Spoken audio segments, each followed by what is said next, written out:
Septième sermon de saint Bernard de Clairvaux au sujet des trois sortes de gloire à propos de cette parole de saint Paul en 1 Corinthiens chapitre 1 que celui qui se glorifie le fasse dans le Seigneur.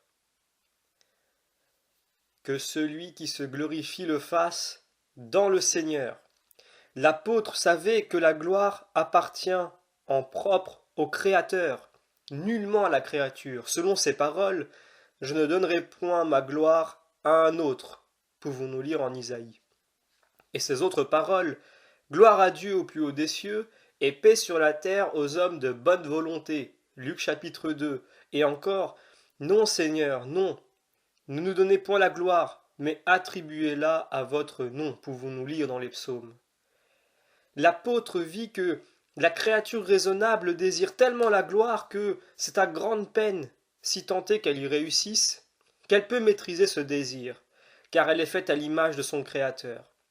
Mais avec la sagesse qu'il a reçue de Dieu, il a trouvé un expédient, on ne peut plus salutaire. Il se dit, puisque ne saurait persuader à l'homme de ne point se glorifier, que du moins celui qui se glorifie ne le fasse que dans le Seigneur. Or, voyez combien la sagesse de Paul l'emporte sur celle des sages du monde, qui n'est en effet que folie aux yeux de Dieu. En effet, les philosophes, ayant remarqué que bien des hommes s'enivraient des louanges de leurs semblables, ayant réclamé les uns des autres, les principaux d'entre eux furent assez sages pour comprendre que cette sorte de gloire est vaine et méprisable.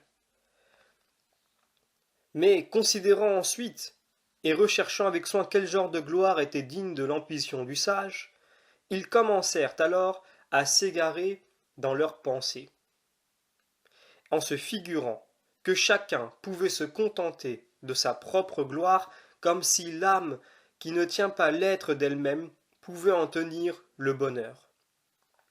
Aussi, comme dans leur désir de la gloire d'autrui, ils s'adonnaient avec toute la sollicitude possible à faire des choses que le public admirait.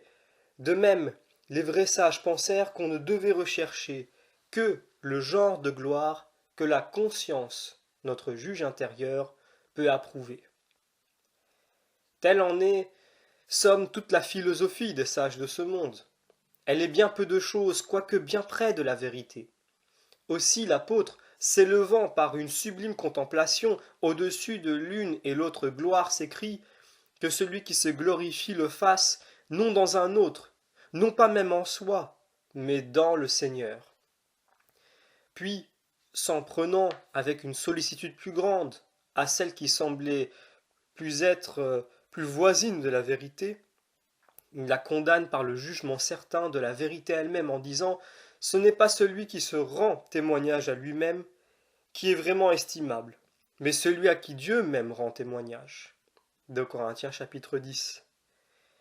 Au fait, pourquoi donc me mettre si fort en peine du jugement des autres, ou même de mon propre jugement sur moi, quand ce n'est point le blâme ni la louange venant de ce côté qui peut faire que je sois approuvé ou désapprouvé?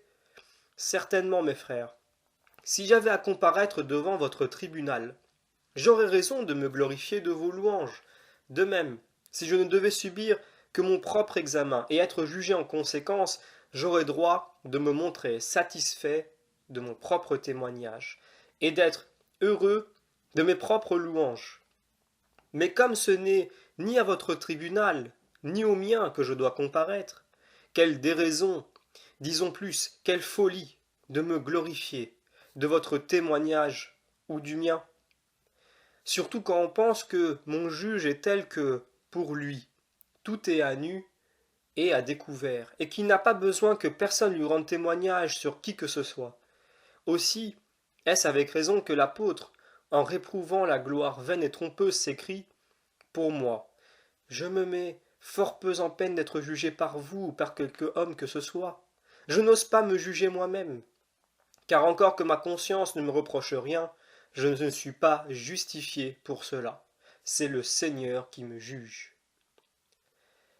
On voit dans ce langage, si on pèse avec soin toutes les paroles de l'apôtre, que s'il fait fort peu de cas de jugement des hommes, il ne veut point s'en tenir au sien propre, bien qu'il en fasse un peu plus de cas que de l'autre.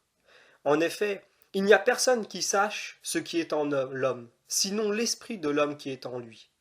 En sorte qu'en comparaison du témoignage qu'il reçoit de l'intérieur, tout témoignage venant du dehors n'est absolument plus rien. En effet, que m'importer à moi les louanges de ceux qui ne me connaissent point? L'esprit de l'homme qui, seul, est à même de connaître tout ce qui est en lui, pourrait sans doute lui rendre un témoignage suffisant. Mais le cœur de l'homme est mauvais. Il est insondable même pour lui, au point qu'il ignore en grande partie le présent, et ne peut en aucune façon savoir quel sera l'avenir qui l'attend. Toutefois, comme notre conscience voit son état présent, si elle ne nous reproche rien, nous pouvons, sinon nous glorifier, du moins avoir confiance en lui, comme dit saint Jean. Mais nous ne pourrons nous glorifier pleinement et avec une entière sécurité que le jour où nous aurons mérité d'entendre une sentence favorable de celui qui est la vérité même et à qui rien n'est caché. Mais en attendant, l'apôtre nous dit « Ne jugez pas avec le temps où le Seigneur viendra et fera pénétrer la lumière au sein des plus épaisses ténèbres. » La gloire qu'on recevra alors de Dieu sera une gloire parfaite et complètement sûre. Dès maintenant, si nous ne pouvons nous glorifier pleinement, sans aucune crainte, sans nul souci, nous nous glorifions cependant, dans une certaine mesure, dans le Seigneur, quand le Saint-Esprit rend témoignage à notre propre esprit, quand nous sommes les enfants de Dieu. Nous pouvons en effet nous glorifier d'avoir un tel Père et d'être un objet de sollicitude pour une aussi ineffable majesté. C'est ce qui faisait dire au prophète « Qu'est-ce que l'homme, Seigneur, pour mériter que vous le regardiez comme quelque chose de grand et que vous incliniez votre cœur vers lui » Job chapitre 7. Que celui donc qui se glorifie ne se glorifie point dans ses propres intérêts. Qu'avons-nous que nous ne l'ayons reçu? Que celui donc qui a reçu quelque chose se glorifie en cela, non pas comme s'il était grand par lui-même, mais parce que Dieu l'a grandi. C'est là ce qu'il faut entendre pour ne point se glorifier en ce qu'on a reçu, comme si on ne l'avait point reçu. L'apôtre ne dit pas « Si vous l'avez reçu, pourquoi vous en glorifiez-vous » mais « Pourquoi vous en glorifiez-vous » comme si vous ne l'aviez point reçu. Il ne veut donc point nous défendre de nous glorifier, mais seulement nous apprendre à le faire. Mais quelle est sa pensée quand il dit « Ce n'est pas celui qui se rend témoignage à soi-même qui est vraiment estimable, mais bien celui à qui Dieu rend témoignage. » À qui Dieu rend-il témoignage en ce monde? Comment la vérité même pourra-t-elle rendre témoignage à celui en qui il se trouve encore quelque chose de répréhensible? D'ailleurs, ne dit-elle pas « Je reprends et châtie ceux que j'aime » Apocalypse chapitre 3. Est-ce là toute sa manière de rendre témoignage à l'homme? Oui, à mon avis. Le témoignage qu'elle nous rend est là tout entier. En effet, où trouver un témoignage meilleur et plus efficace que la preuve que Dieu nous aime? Or, la preuve d'amour la plus croyable, la plus certaine que nous puissions recevoir de lui en cette vie est celle que le prophète désire pour lui quand il dit « Le juste me reprendra avec miséricorde et me corrigera avec charité ».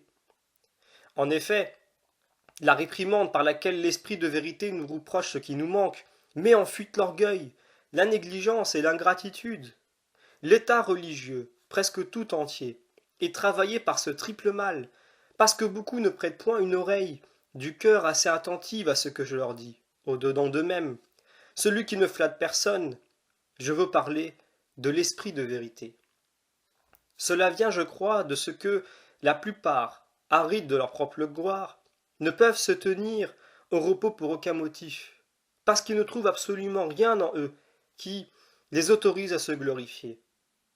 Or, notre gloire n'est sûre et parfaite que lorsque nous craignons tout ce que nous faisons, comme le saint homme Job dit qu'il craignait lui-même, et que nous regardons avec le prophète Isaïe toutes nos justices comme les litiges souillés d'une femme à son époque.